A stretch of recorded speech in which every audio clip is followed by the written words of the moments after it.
All right, welcome back. So yesterday we did a video documenting the incredible season that Donnie Schatz put together in 2015. I dubbed it as the most dominant sprint car season in the modern era of sprint car racing. And I did have a couple of people in the comment section kind of call me out and say, well, what about Kyle Larson in 2020? Now, I'm going to be completely honest with you guys. I kind of forgot about the season that Kyle Larson put together, which is kind of crazy because of how unbelievable and insane it was. The run that he went on was one of the greatest of all time.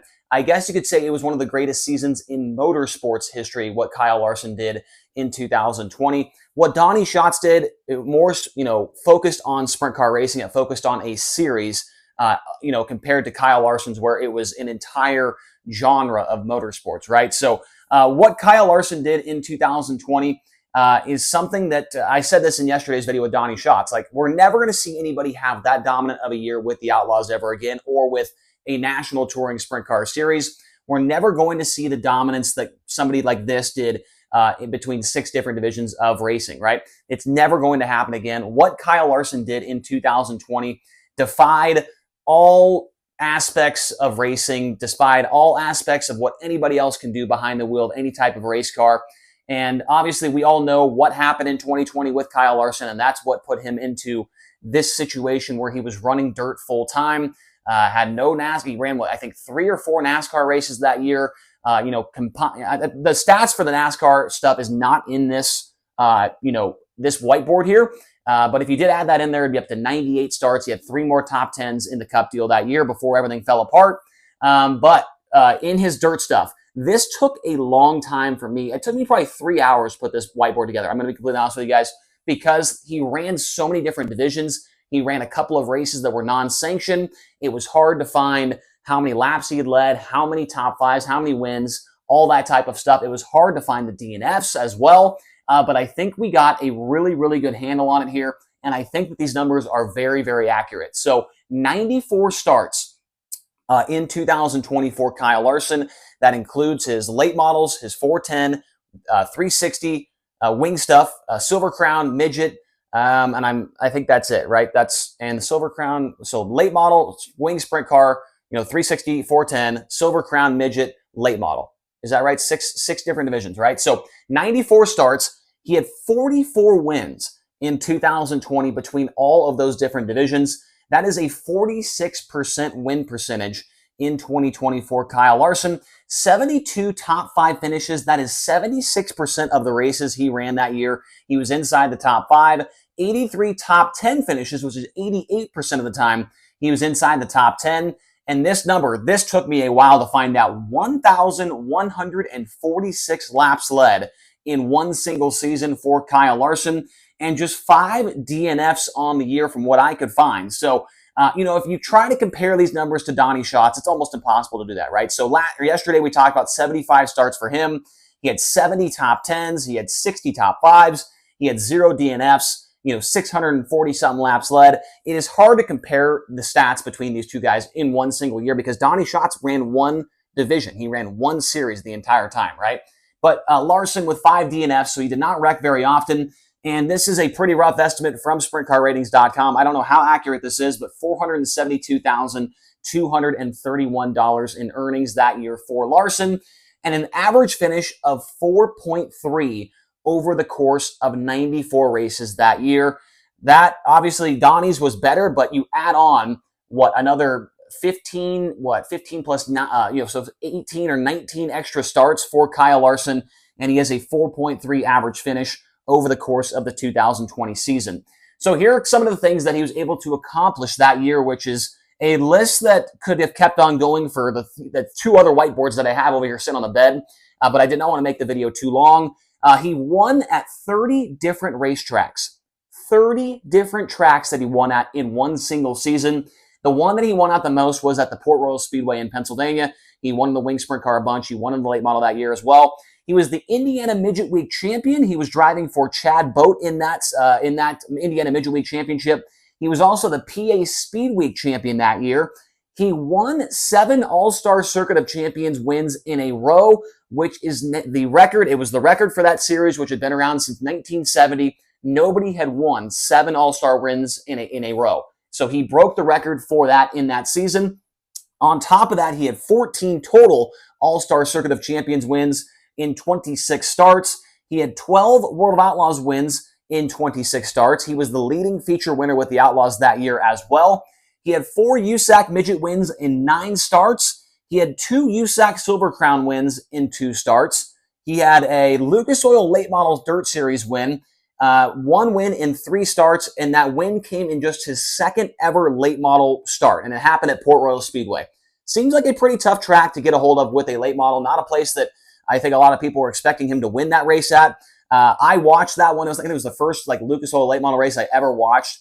And when he was leading, I was thinking there's no way that he is about to win a late model race in his second ever start. The first start, he ran 5th. So, I mean, it was crazy stuff what he was able to do there in the late model. He also had 2 ASCS Southwest region wins in 2 starts at the Copper Classic at the Arizona Speedway.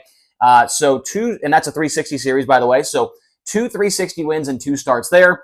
And then over here on this side of the board, some of the events that he was able to win and some other things as well throughout the year. He did win his Chili Bowl prelim night, and he won the finale in 2020 as well. And that was obviously before everything happened there with his NASCAR deal.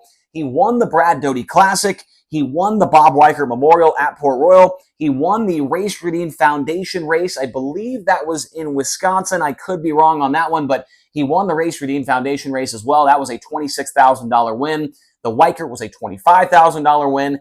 He won the Ironman 55 at I-55 Raceway in Missouri. He won what was the Knoxville Nationals of 2020. There was no Knoxville Nationals in 2020 due to the COVID pandemic. They called it the One and Only. That was the name of the race because it only happened one time. There was 1 million cars there, and Kyle Larson won it. Unfortunately, it does not count as a Knoxville Nationals win because it wasn't the Nationals, but it was a field, a caliber of field that you would see at the Nationals. He was able to win that one. He won those 2 Silver Crown races, 2 marquee races on the Silver Crown schedule, the Hoosier 100 and the Bettenhausen 100. And, I mean, before that, he had ran, it had been years since he ran a Silver Crown car, and he dominated one of them. He won 90 of the 100 laps in one of the races. He led 13 of 100 in the other one. Crazy stuff when he jumped into the Silver Crown car and was able to dominate those races as well. He also tied the record for the most Indiana Midget Week wins in one single Indiana Midget Week. He tied it with Brian Clausen with 4 in 1 week. He also had 4 PA Speed Week wins on his way to the championship in that. He had 3 Ohio Speed Week wins. Now, I'm not sure why he did not run the entire Ohio Speed Week schedule that year. If he would have won that championship as well. He also won 5 4-10 races in a row 2 times. So at some point throughout the season, he won 5 races in a row between the Outlaws and the All-Stars on 2 separate occasions. And what might be the craziest stat out of all of these things on the board right now, from June 30th to September 6th, he ran 30 races and he won 22 of them. 20 of those being in the 410, one of them being a Silver Crown race and one of them being that late model race. So 22 wins in a span of 30 races for Kyle Larson in 2020. I remember being at a lot of those. That was my first year as the Outlaw Pit reporter, not full-time, but on a part-time basis. And I talked to Kyle Larson what seemed like every single weekend because he was winning every single race. Everything he entered, he was winning, right? I was at the Chili Bowl. I was at a bunch of the Outlaw wins. I was watching on Flow all the USAC wins. I mean, it was an unbelievable season from Kyle Larson in 2020, and it probably will never happen again. But we look back on it and say that it was easily one of the most dominating performances in all of motorsports history throughout the length of time of ever since they started racing cars with engines under the hood. This was one of the greatest seasons of all time. So I apologize for forgetting about this, I guess, yesterday during Donnie Schatz' video, but hopefully this will kind of, help people not be as mad at me about that. I'm going to title this video, I haven't titled it yet, but it's going to say the other most dominant season from the modern era of sprint car racing, because I think that both seasons that we've talked about here over the last 2 days deserve their own video. What Kyle Larson did was impressive, without question, but I think what Donnie Schatz did was, I don't know if equally as impressive is the right word, but in its own right was incredibly impressive what Donnie Schatz was able to put together as well. But what Larson did between the 6 different series, winning in each and every one of them, winning a couple of Speedway championships, winning a bunch of the big races throughout the year, it's hard to deny that was one of the best seasons of all time. So let me know what you guys think down in the comment section below. Make sure to hit like, make sure to hit subscribe, and we'll talk to you again here tomorrow when we put out the race preview for Kubota Highland Racing when we go to Florence Speedway in Kentucky on Saturday. It's going to be, I believe, just the second ever 410 wing race ever to be held there at that track. So it's going to be fun to see how it all shapes up there as long as the weather holds off. So we'll talk to you guys again here tomorrow. Thank you so much for watching, and we'll see you again soon.